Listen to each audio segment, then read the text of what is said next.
Good morning, afternoon. What a beautiful day. Thank you, President Leon, my friend, faculty and students and parents and award recipients. Congratulations to all of you. I'm humbled to be in such esteemed company and to have the opportunity to say a few words to you today. Graduation days are filled with promise and excitement and accomplishment. They're days of true and pure celebration. And so I won't speak long because I know that you wish to enjoy this wonderful day with your family. In fact, I wondered what I should say to Bard graduates as you launch into the world. I am, as you know, a civil rights lawyer, and so I regard it as my duty to encourage you to put your brilliant minds to work on issues of justice and equality and human dignity. But you are graduates of Bard, and this means that you are already committed to social justice, already individual thinkers. You are intellectually curious and courageous, and you've charted your own path. What can I say to you when the institution that has shaped you reaches into our prisons and recognizes the humanity, the intellectual potential, and the dignity of the incarcerated by offering the opportunity to earn a 4-year Bard college degree?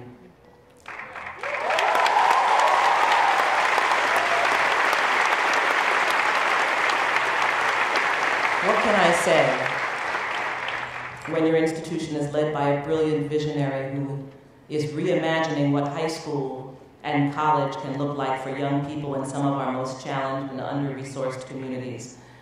You cannot imagine what it means to us in Baltimore in these troubled times to have an institution like Bard invest in the future of our young people in a way that speaks to the urgency of the condition of their lives.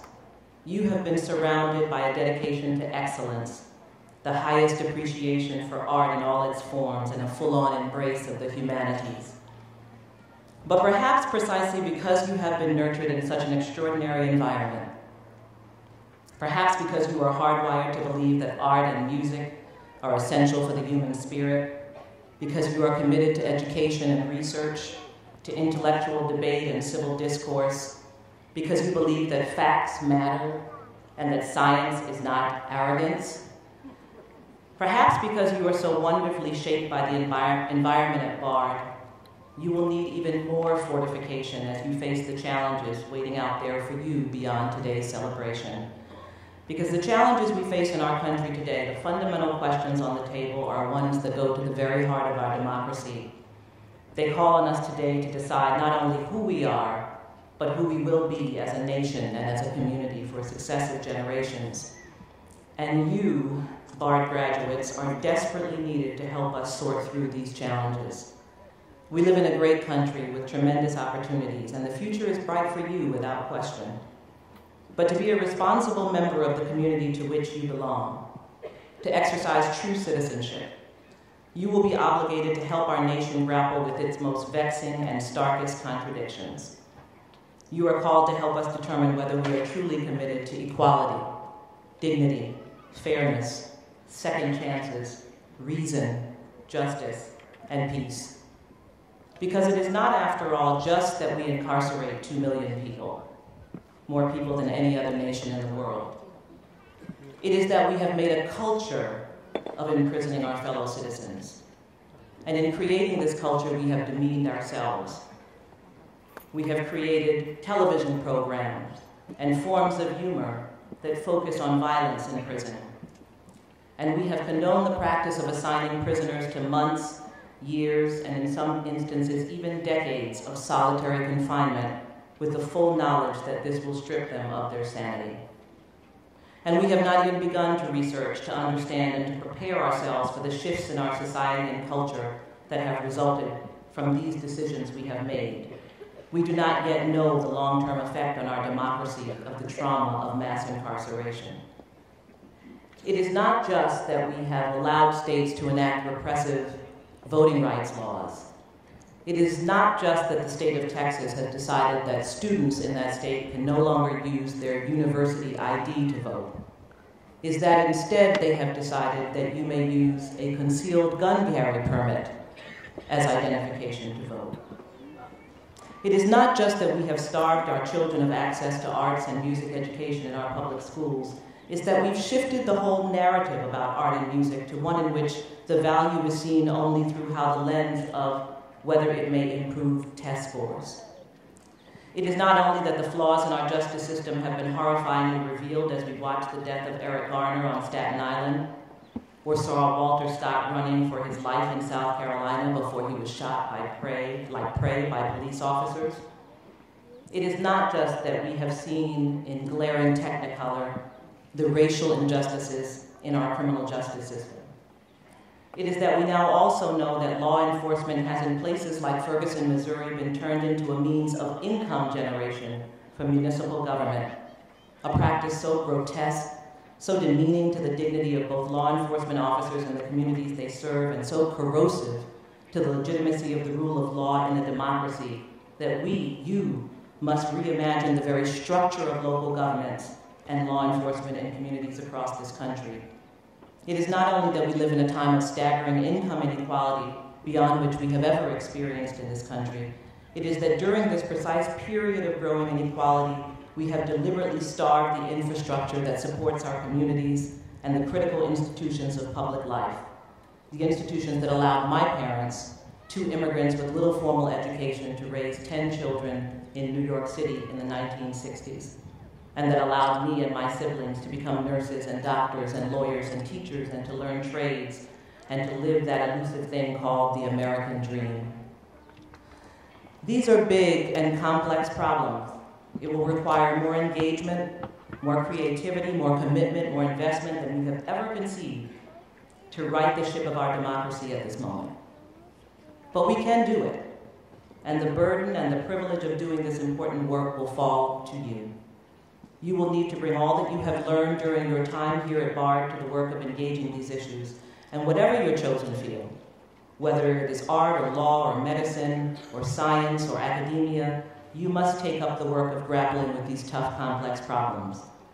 How will you do this? You will do this with all the courage, curiosity, rigor, critical thinking, and passion you brought to your education here at BARD. You can do it because you are not afraid of tough questions and hard answers. You can do it because you have been trained to value experimentation and to be unafraid of that necessary ingredient to all true experimentation, failure. You can do it because you believe in debate and dissent and civil discourse.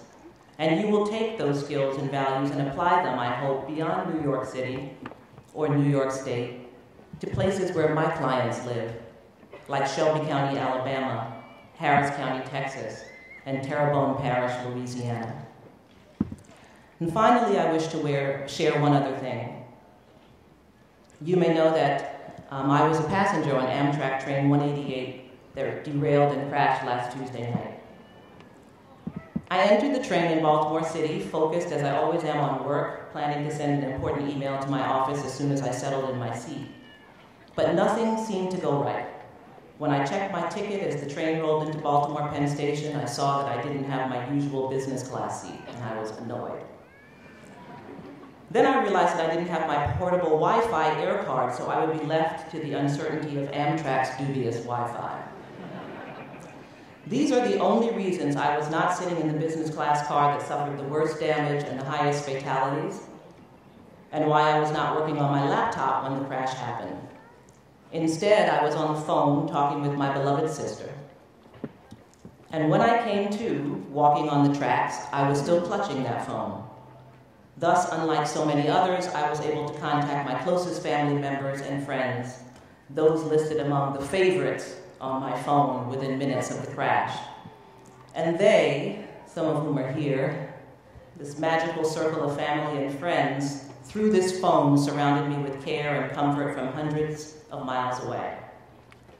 I emerged from this awful accident with a broken collarbone, a concussion, and some emotional scars to be sure. But I'm grateful to be alive and relatively unhurt. And while I'm still processing much of what happened and trying to understand what I should make of this extraordinary experience, I do know this much. Committing your life to making meaningful art, or teaching the disadvantaged, or to, as I have, racial, gender, or LGBT justice issues.